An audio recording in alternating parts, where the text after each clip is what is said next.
there's no silver bullet approach, but there is a silver shotgun effect, right? It's doing a lot of little things well over time. And that's where dental intel really helps us measure those things, and allows us to make good decisions and focus on the little things, the reappointments, the treatment acceptance, the periodontal acceptance.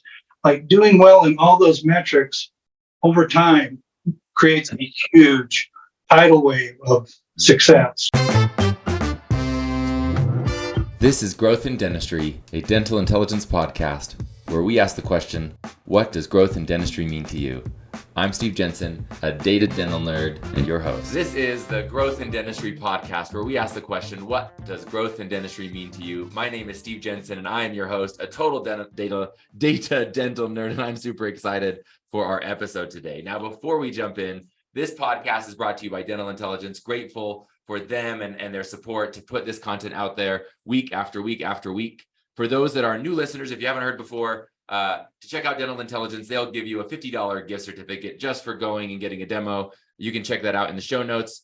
The URL is get.dentalintel.com/podcast. Now, with that being said, one last special thanks to our marketing team. They put so much work into producing this every single week and love the work that they do to get this wonderful content out to our listeners. So without further ado, I am super personally excited about this episode today. We have talked the last several weeks a lot about business operations in a dental practice and even the finances of a dental practices.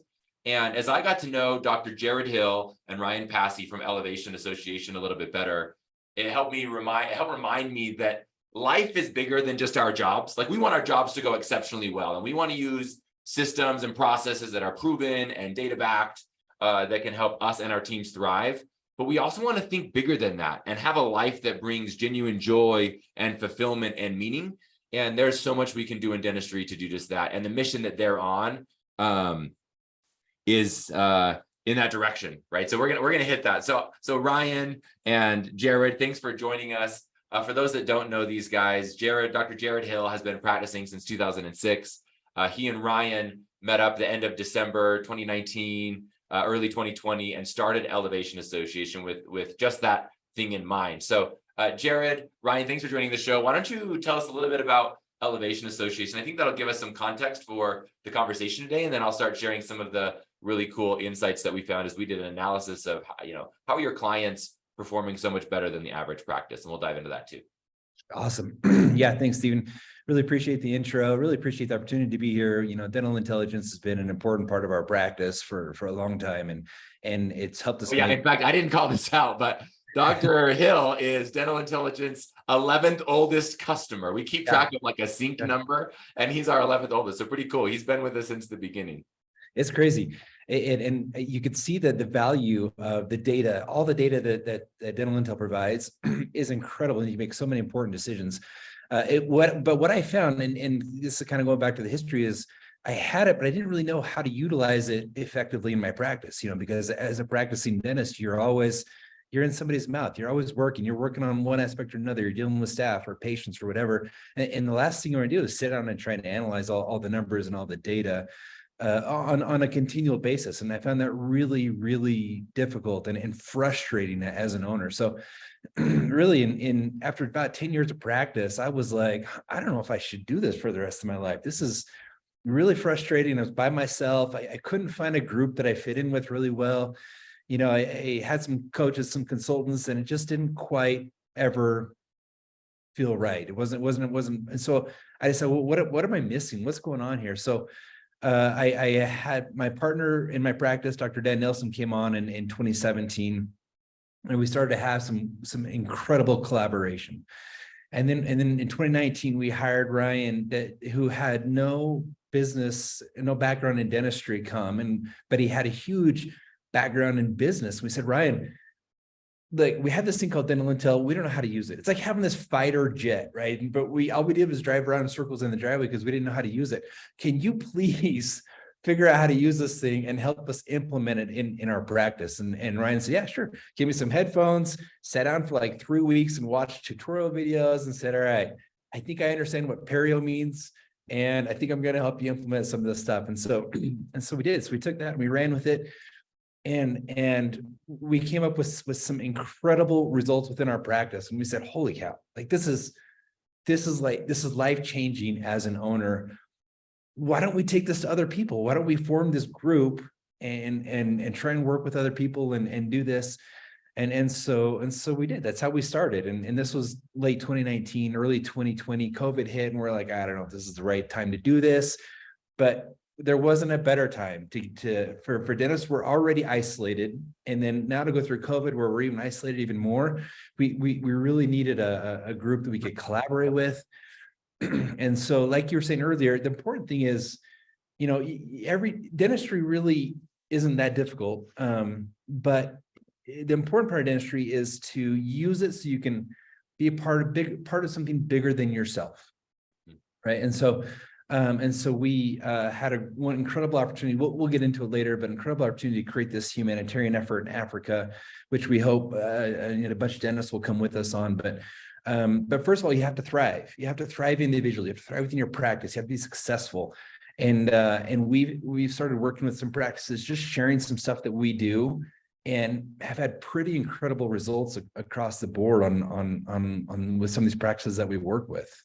Mm-hmm. In fact, can we jump into that now? I Yeah, know let's it's a do great that. Let's do background that. on the association. So I just want to share with listeners, and I want this to be so clear. So I'm one of the team members at Dental Intelligence that works on creating annual benchmarks. So every year we look at a bunch of key metrics in the businesses, and we look across 10,000 dental practices and say, hey, what does a top 10% performing practice look like? What does an average performing practice look like? And a bottom performing practice look like? Now, there are a few numbers that have a huge impact on clinical outcomes and on business outcomes. One of those numbers or series of numbers is your case acceptance metrics, right? So that starts with our diagnostic percentage and some of our habits there, an average treatment being presented, how much of that treatment, this is the one we're going to talk about here in just a second, of all the treatment we present to our patients. We're going to assume that treatment is all needed, right, by these people.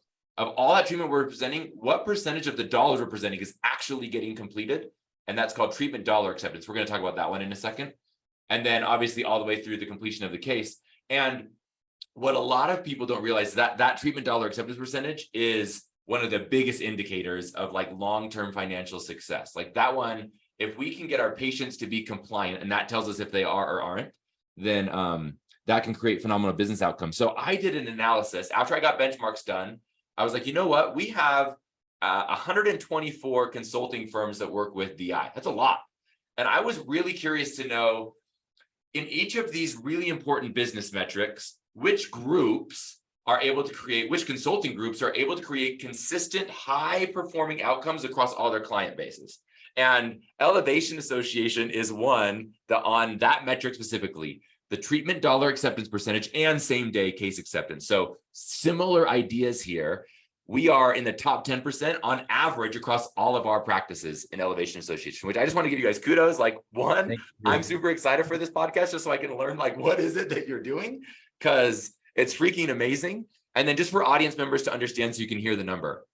And then Ryan, I'm going to like grill you because I want to know about this. So the average practice in the industry, if they is getting 40% of the treatment they present accepted. So if you present $1 million in diagnosed treatment, you're only getting 400 grand actually completed. The top 10% of practices are getting 49% completed, and these guys are at 47 on average, which means they've got some that are above or below. One more thing to note before I jump in with Ryan. When I was doing this analysis, I didn't want to look at consulting firms that had a bunch of variation across all their practices, meaning there's like, maybe they've got a bunch of really high performers, but they also have a bunch of really low performers. That tells me that a system isn't necessarily creating this consistent outcome.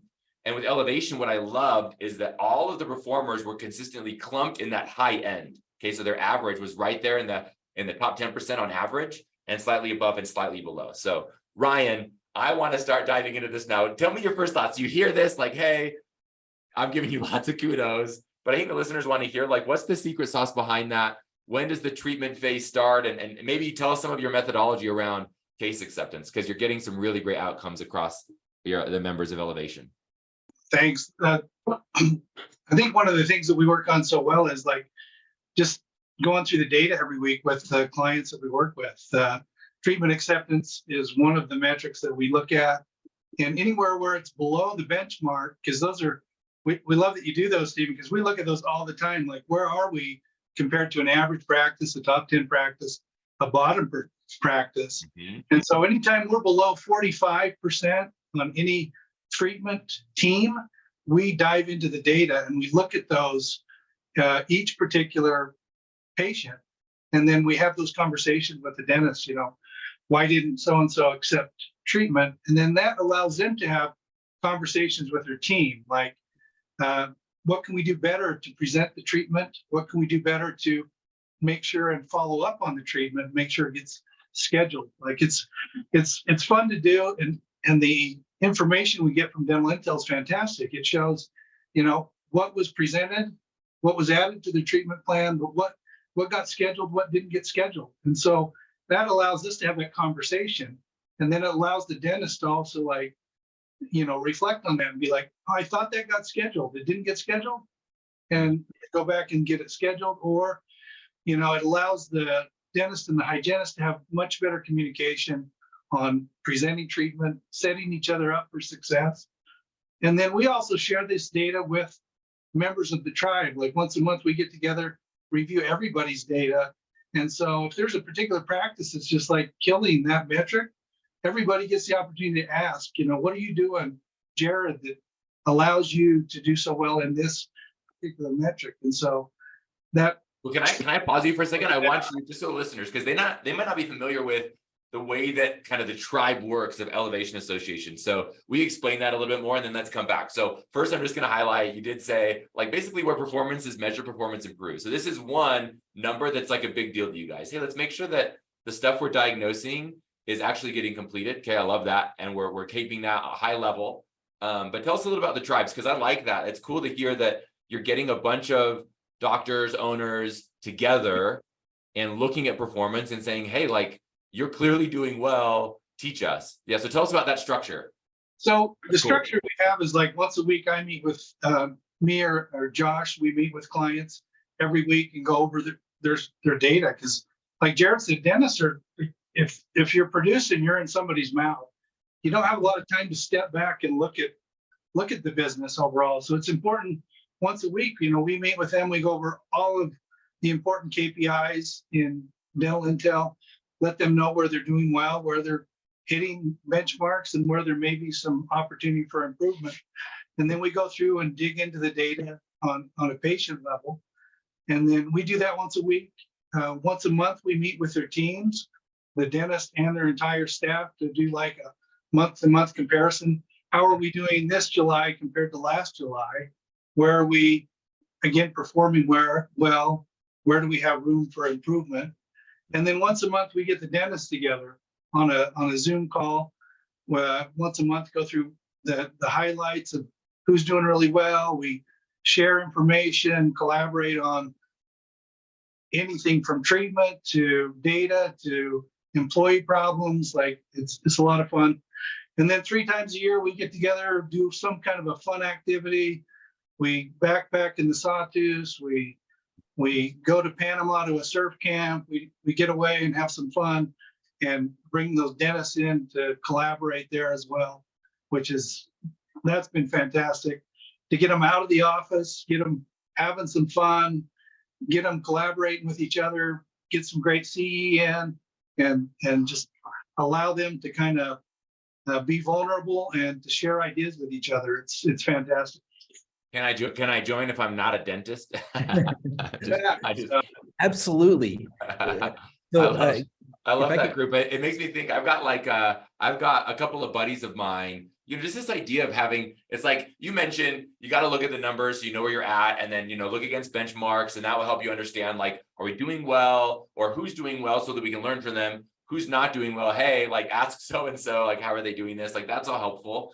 I've got some buddies where it's along the similar lines, but on our personal, like, finances, the end of every month, we all calculate our net worth. And then we also have, like, we each have a budget of, like, what we're trying to spend, what we're trying to save, and we're accountable to each other. And I'm telling you, just knowing that's coming up in your mind, you're like, okay, like, I've got to go look and see that I spent a crap ton of money this month. Was I, I went and bought some, new binoculars and hunting gear, whatever you're into, like for me, sometimes some of that stuff I've got scope creep, and that happens in the business where like, you lose track of things, and having that like accountability measure where, it's hopefully friends, buddies that you're meeting with, right?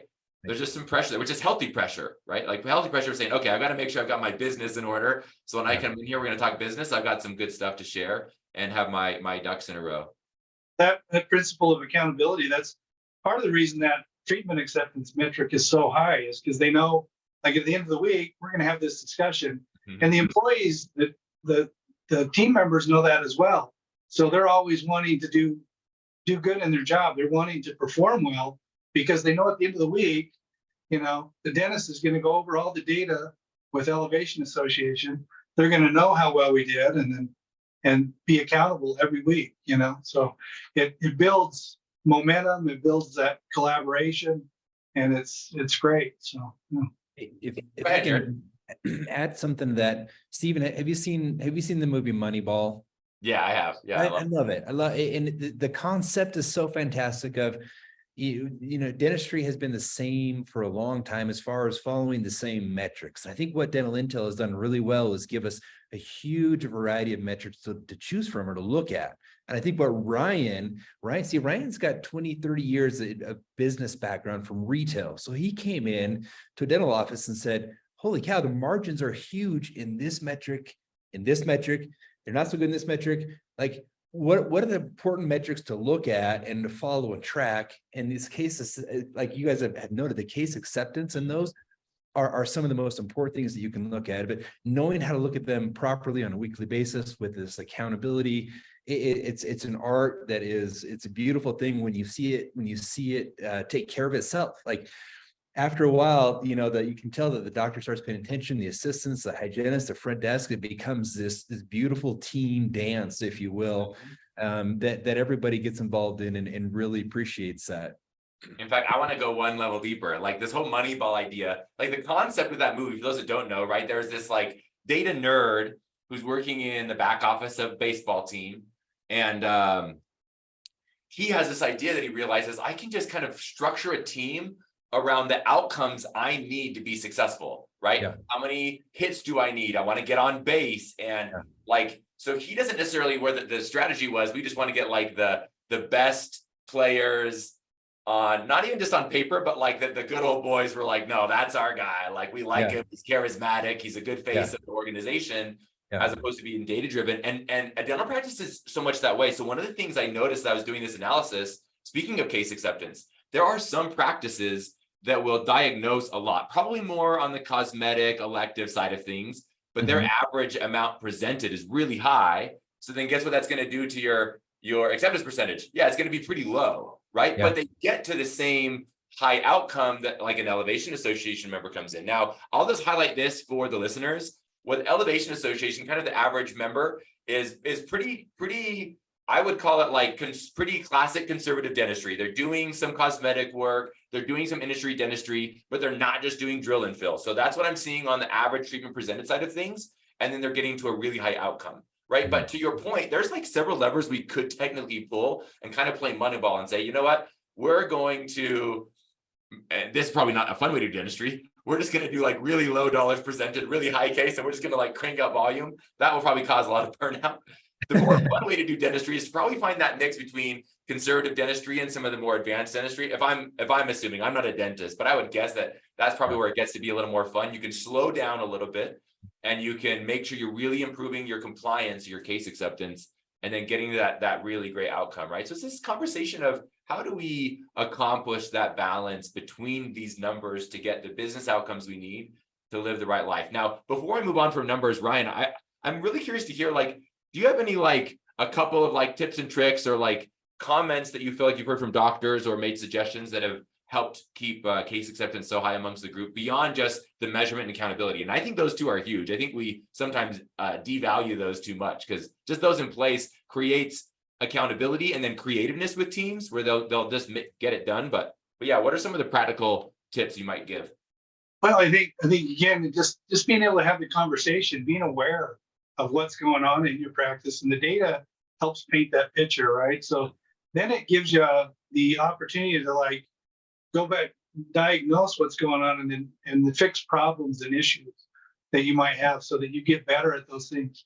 It's a lot like you were just saying, business, if you want to increase business, you have like two options. You can increase like transactions, or you can increase your number per transaction, right? Your amount you sell per transaction.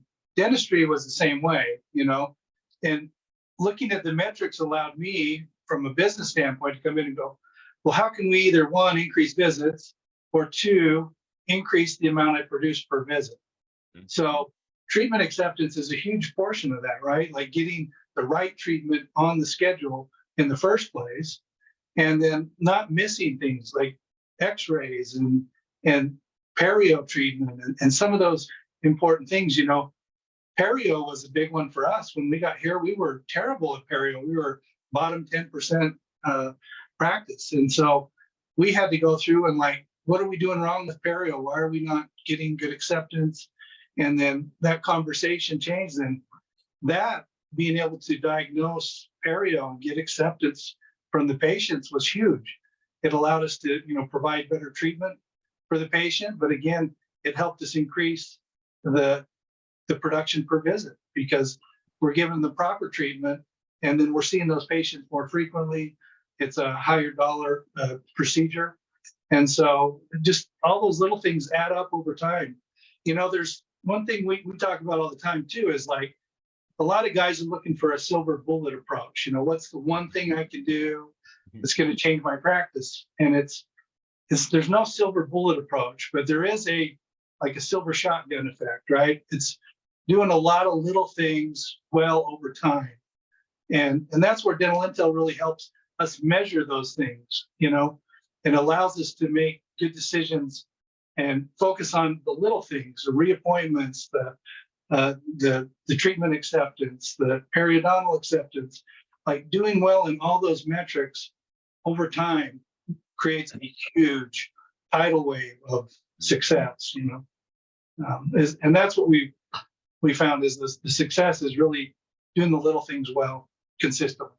Yeah, I love that. In fact, I'm just gonna state this back out loud. What I just heard, the way you thought through that may sound so simple to you, but I think a lot of people struggle to think this way. So he basically said, look, we're going to start high level and we're going to start tracking these key metrics, right? So let's call it case acceptance. And let's use this one, the treatment dollar acceptance percentage. So of all the dollars we're presenting, how much is actually getting scheduled and completed?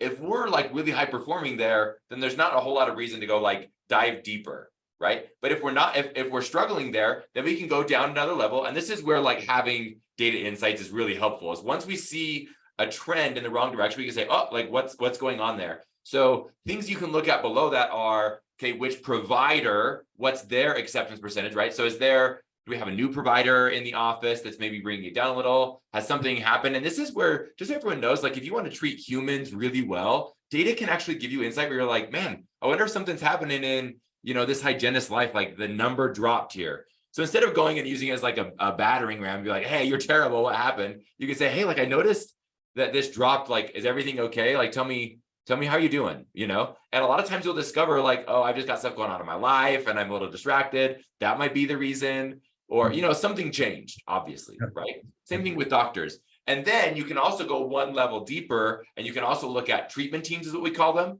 So if you've got treatment teams set up, then you can say, okay, when the doctor presents with this assistant or with this hygienist, what does our acceptance look like? Or when the doctor presents by themselves. And then we can start to get to some of those layers where we can say who in the practice is really excellent, have them train what they're doing with our patient base to be excellent, and then follow their lead type of a thing, right? Ryan, I think that's what I'm just restating that back, but that was the idea. And you flew through that fast. You're yeah, you just start high level. If it's good, you're great. If it's bad, then we just dive deeper. But I wanted listeners to hear, I think that's really the way that you dive down into that and allow your team members to be creative. And then I think one more comment with the magic bullet. Jared, you look like you got something to say too, but the magic bullet idea, I think it's important to call out that, and people know this, but each dental practice does have slight variations on the way they want to do things, right? Some are going to be more volume driven. Some are going to be more niche driven, right? A boutique practice. And that comes with a different way that you present and different way that you approach different problems to get to exceptional outcomes. And so you might not be able to have a magic bullet that just says, hey, do this and everyone can be successful, right? You look like you had something to say, Jared. I have a lot to say, so you can cut me off at any point in time. This is so fascinating to me because I've learned so much just in the past few years and the value of data in a practice. So like you're saying, like with the treatment teams. So I meet with my hygiene team once a week, and I look at that diagnosis, treatment, acceptance team as a team, and I say, okay, hey, Shayla and I, whenever I go into Shayla's room, we have like an 80% acceptance rate. So we kill it. Whatever our dialogue is, it's awesome. But man, when I go into this other hygienist room, we have like a 25% acceptance rate. What is going on? What is our communication? Where is the breakdown? And then you can get more granular, like you were saying. You can say, is it not being diagnosed before I come in? I'm not being reviewed before I come in to help me diagnose it, or is the problem after I diagnose it? Is it not being presented to the patient? Where is that hang up? Why? And then Shayla's like, oh, here's what I do. And then the hygienist's like, oh, I didn't know we were doing that. So it's like, how do you not know we're doing that? You assume that everyone's on the same page, but it's not always the case. And so that getting down granular, it's hard to do on your own, but this is one thing that we have become really good at, and we love helping. That's why Ryan said we not only work with the dentist, but we work with the team, because the team has to be on board. You can't just present. Everybody knows you can't just present it to the team, be like, hey, this is what we're doing, because then they'll be like, yeah, no thanks. Everyone's got to be on board with how it goes. And then one other comment to what you were saying, as far as all practices are different. One of our approaches is we help our clients, our doctors, create a life plan, and everybody's life plan is different, and that's totally fine. We're not here to say you have to produce this much, you have to do this. Matter of fact, we had one guy come to us and say, look, I don't want to produce anymore.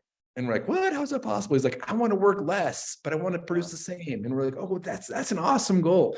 Let's help you work one day less a week and keep your production the same as if you were working that extra day per week. And we did it. Here we are, 52 weeks later, a year later, he's working a day less, producing the same amount. And everyone's goal is a little bit different. And so I feel like sometimes when you go to a consultant or a coach, they're like, oh, you got to do this, you got to do this. We're like, let's design your life how you want to do it. You only want to work 2 days a week? Great. We've got one guy who said, I want to own 20 practices. Okay, I think you're crazy, but let's do it. We'll help you, right? You can do that. But whatever your goal is, it's your goal. And we'll help you discover it if you want to. I love that. Let's transition, and let me ask you just a couple more questions, and we'll wrap it up. So the next place I want to go is one thing that I love about what you guys are doing, Dr. Hill and Ryan, is you're not just helping with the big business outcomes, you're also like making a bigger impact. And so tell me, you mentioned, and I think tell us a little bit more about this. You do some humanitarian trips down to Tanzania. Why do you do that? Tell us more about that vision for life outside of just the business operations. And why you think that's important? So in order for a tribe or a group of people, a community to be successful, you have to not only thrive individually, but you have to be a part of something bigger than yourself, right? And we've got such a great opportunity as dentists to give back. And there's lots of different ways you can give back. You can give back in your community, you can give back in your state, but whatever it is, we were looking for an opportunity for our whole organization to be able to give back in a kind of a unique manner. And we're good friends with dental school, the dean of Midwestern Dental School, who approached us and said, hey, I have this opportunity. It's in Africa. Are you guys interested in being a part of this? And we said, absolutely. And so what we did is we ended up creating a 501c3 nonprofit. If you guys go to dentallegacyfoundation.org, you can read all the whole story. I won't tell you the whole story, but it is an inspirational, divine-driven story of how we got to where we are. And where we are now, last year was our first year. We went over to Tanzania. We set up 2 dental clinics, one in a bigger city of a couple 100,000 people, and then one in a tiny remote village of 1,000 people. But we have surrounding villages that come. Last year we just got back. We got back 2 weeks ago from our second trip, and these tractors pulling trailers full of people to come get treated.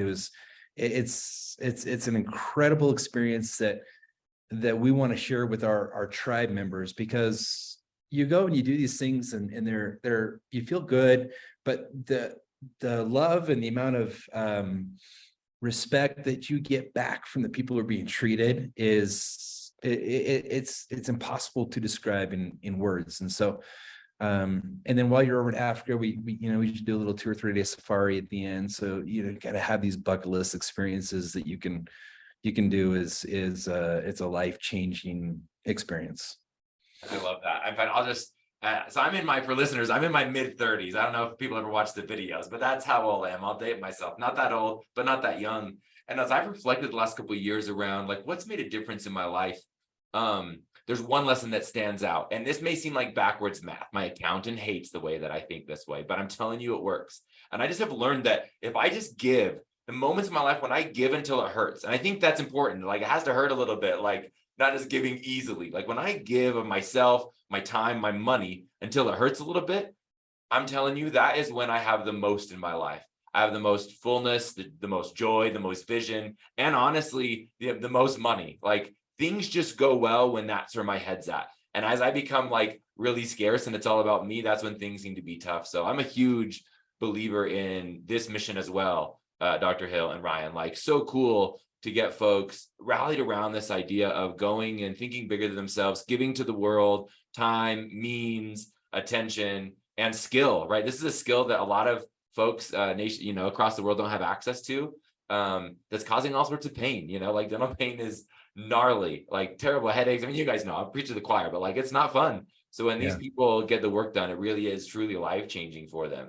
So, love that. And how does someone engage? Because I told Dr. Hill before, like my wife is a hygienist. We've done one of these to Guatemala. We're going to go this next year to Tanzania. I'm pretty like sold on coming and joining you guys. So how does someone, get in touch with you guys or go on one of these things?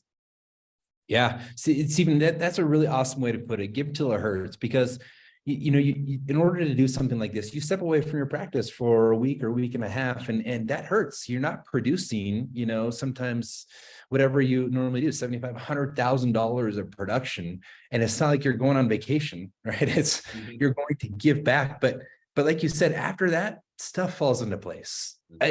Like unbelievable how stuff falls into place for you for the better. Your life is always better than it was before you went. And if you want to go to dentallegacyfoundation.org. Cool. We'll put that in the show notes for everyone too. Yeah, thank you. And that's just, and there's a link in there. You contact us. And we're happy to, we're just starting to plan our trip for 2024. We're excited to take, and if you're not a dentist, no problem. We took some volunteers with us last year that there's so many ways you can help, so many ways you can step in to just enrich these lives that just make the world a better place because of your sacrifice. So let us know. We're happy to figure out a way to make that work. Cool. And then what's your guys' website? Elevations. Go ahead. Yes. So if you want to get involved with us and figure out what we do with Dental Intel and what we can do for your practice, go to elevationassociation.com. And then what's really cool about Dental Intel is they will help us provide a free growth report for you. So if you don't have Dental Intel, it's free. You download the software onto your server. And then we have access to it, and we go in and we create a growth report, which gives you these metrics of these top 10 practices, top 10% of these practices. And then we take that and we show you where you fall, and we give you a little rundown of how we think we can help your practice or work with you and see if you're a good fit for the tribe, and see if it's something that we can work together. So, and we're happy to do that growth report for free. Again, it's elevationassociation.com. And it's a really tight tribe. Like, don't think you're going to be hiding, in the back row, because you're not. You kind of drive your shorts and numbers are out. Like we compare everything, we dissect everything, and it's all for the benefit, and it's all to learn from each other. Some practices are really good at this metric, others are better at this metric, and it's really harnessing the power of collectiveness is what it is. Well, I'll tell everyone, like, take these guys up on it. Like, that's the growth report 1 is great, but then to have the chance to like talk through it with some of your peers and with these guys is super helpful, right? So for sure, take these guys up on it. So, and we'll throw elevationassociation.com in the show notes as well. Now, is there an email that I can throw in there as well for best email to contact you guys? Absolutely. Ryan? elevationassociation@gmail.com Okay. is the easiest one. Yep. gmail.com. Just made a note. We'll throw that in the show notes. Cool. Well, guys, on our way out, we went a little long today. So those listening, I hope it was worth it. I liked it. This is fun for me. I'm happy to have a little extended time episode. We always end with the question, what does growth in dentistry mean to you? So as we approach that, like, this has been such a fun conversation about creating really strong business outcomes, thinking about our business as bigger than us, giving until it hurts, getting involved in outreach and in service. I'm curious to know, just, in final words, what does growth in dentistry mean to you guys at Elevation Association? So as far as growth in dentistry, for me, growth in dentistry is understanding that you don't have to go on this on your own, right? That you can collaborate with other dentists freely in an environment that's non-competitive, and that you can understand clearly the metrics of growth. You can overcome all of your business frustrations. You can overcome those, and that to me allows for one, business growth. Whenever you have business growth, you have freedom then to work on your personal growth, and dental growth is where it starts. Once you get your business in order, once you understand how your systems run, once you understand how your office thinks, once you create your culture, once you set your core values and your vision and those things, then that to me allows for like ridiculous amounts of growth within your practice. And that just allows you to give you freedom to do whatever you want with the rest of your life now. I love that. Well, thank you. Thank you, Ryan. Thank you, Dr. Hill, for joining us today. This has been a Growth in Dentistry podcast. Thank you to our marketing team for putting this together every single week. This is Steve Jensen, your host. Keep growing.